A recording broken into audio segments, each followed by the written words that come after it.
Con nosotros al abogado del supuesto cabecilla de esta trama, de Victoriano Ceballos. El letrado se llama José Luis Prada, ya le saludamos. Señor Prada, buenas noches. Buenas noches. Gracias por estar con nosotros en el Gato al Agua.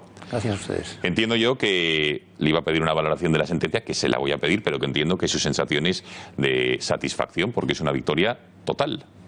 Así es, estamos muy contentos. Lógicamente, nuestra profesión es defender a los asuntos que se nos encomiendan y, lógicamente, desde el primer momento lo que hemos defendido ha sido la inocencia, en el caso de mi cliente, por supuesto, y hay muchos caminos, hay muchas vías para obtener la sentencia absolutoria. Uno de ellos es este, que se ha declarado, lógicamente, la nulidad de todas las pruebas con motivo de la primera prueba, que es de donde nace todo el caso Guateque, que es mediante una grabación que se produce entre dos personas, un real testigo protegido, que ha estado protegido durante 10 años, y una persona en el despacho profesional, y a partir de ese momento pues nace lo que se designa como el caso Guateque. Y bueno, pues eso lo han declarado nulo, y como consecuencia de eso, de acuerdo con una jurisprudencia bastante universal y que se perfila cada vez más, ¿no?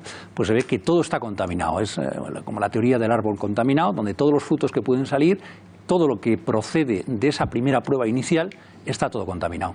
Y esa es la razón por la cual se ha procedido a la anulación. Lo declaran nulo porque es la propia policía la que le da el magnetofón o la cinta al que graba la conversación, ¿no? Creo. Bueno, lo declaran nulo efectivamente porque hay una serie de cuestiones oscuras en el principio. Nada más iniciar, cuando se presenta, me parece que recordar que es el 6 de marzo del año 2007, el señor Fernández Marwan, el testigo protegido, lo que hace es que supuestamente procede de una cuestión personal. Él se coge la grabadora, se va a hablar con un señor, por cierto amigo suyo, al que le habían encomendado una serie de servicios, y entonces graba esa conversación. Y esa conversación parece que es motu propio de este señor, es una cuestión que él hace. Sin embargo, luego se ve que no es así, que previamente ha estado teledirigido o dirigido, o acompañado por la Guardia Civil, por los miembros de la Guardia Civil de Tres Cantos, y entonces esos son los que encauzan todo el proceso. Eso no se sabe hasta 2 años después, y por supuesto, ni que decir tiene que luego eso ha tenido una serie de vicios tremendos, primero por cómo se mantiene o cómo se guarda esa grabación pasa a un CD, ese camino que recorre no está claro. Y desde luego se ha preguntado, y yo creo que la sentencia es una sentencia muy buena, muy bien fundamentada.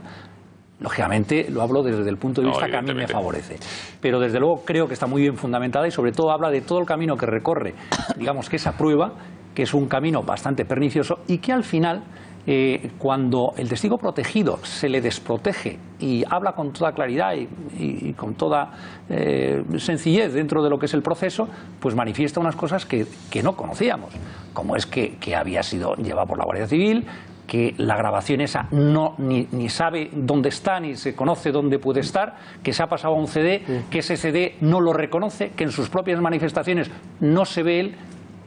La sentencia, señor Prada, es durísima, porque entre otras cosas, por lo menos con la Guardia Civil, a quien acusa a la Guardia Civil, o por lo menos a los agentes de la Benemérita, de haber actuado de mala fe, estando encaminada, y cito textualmente, su intervención a la obtención de una fuente de prueba mediante una acción vulneradora del derecho a la intimidad.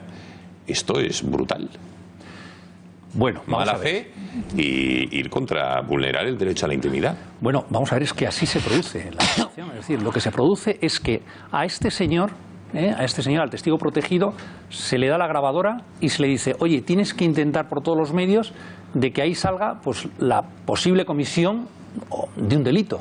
Entonces, es muy buena la transcripción que conocemos, que es con la que hemos funcionado todos, donde en la entrevista es como un provocador.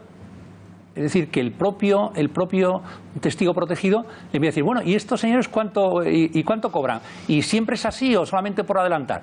Y el otro, que es Antonio Sanz, que es la otra persona, que es el que tiene la entrevista con él, pues dice: bueno, no siempre es así. Bueno, pero entonces, ¿cuánto es? ¿Cuánto cobra? Llega a decir incluso la propia sentencia que usted está provocando la situación, o sea, y esto, mire usted, esto supera lo que es propiamente una conversación normal, lógica y razonable. Bueno, entonces vamos a ver, señor Prada, por nulidad de las pruebas, de forma, se ha absuelto a todos los 34 acusados, pero ¿se produjeron o no se produjeron esos sobornos? Había esta trama dentro del Ayuntamiento de Madrid de sobornos, de estos funcionarios y empresarios que sobornaban a trabajadores a cambio de licencias de ocio, etcétera, etcétera, porque claro, esto al final el espectador está en casa y dice, bueno, ostras, por un defecto de forma, por una negligencia de unos guardias civiles, pero el fondo de la cuestión, esas corruptelas, ¿se produjeron o no? Bueno, yo puedo hablar de lo que conozco, que es el caso, el que conozco del caso de mi cliente. Bien. Y yo creo que hay determinadas manifestaciones que, primero, que aparecen en la prensa de que no tienen nada que ver con la realidad y de lo que realmente ocurrió.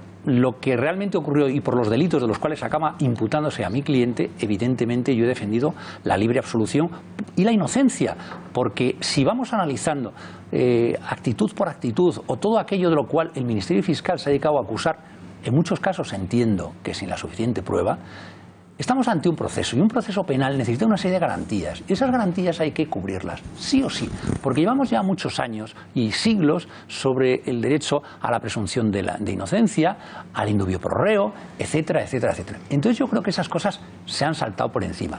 Y cuando se saltan esas cosas, me dice, hombre, es que algo de corrupción puede haber. Mire usted, algo sí, pero no lo que usted está manifestando ni a dónde estamos llegando, porque entonces, oiga, mire usted, es que esto es una auténtica barbaridad. Pero perdón, señor Prada, la Fiscalía pedía más de 200 años que se ha quedado en cero por un fallo en las formas, nulidad en las pruebas. Lo digo porque esto al espectador, cuanto menos un poco de shock, sí que le causa, ¿no cree? Lo que pasa es que las cuestiones jurídicas, técnicas, vamos a ver, si nosotros inflamos un globo, y luego uno se da cuenta de que detrás de eso no hay prácticamente nada, entonces dice, oiga, ¿pero en qué se ha basado esto? Y dice, oiga, pero si es que esto ha crecido y ha crecido y ha crecido soplando. Y detrás, en lo que se refiere a lo que yo conozco un poquito más, que es en el caso de medio ambiente, desde luego eso estaba completamente inflado. Calificar a mi cliente, a Victoriano Ceballos, de cabecilla o de jefe de una trama, es que eso es absolutamente irreal, es que eso no tiene ni base ni nada. Y todo lo que lleva detrás de todas estas historias es que es todo un poco ficción.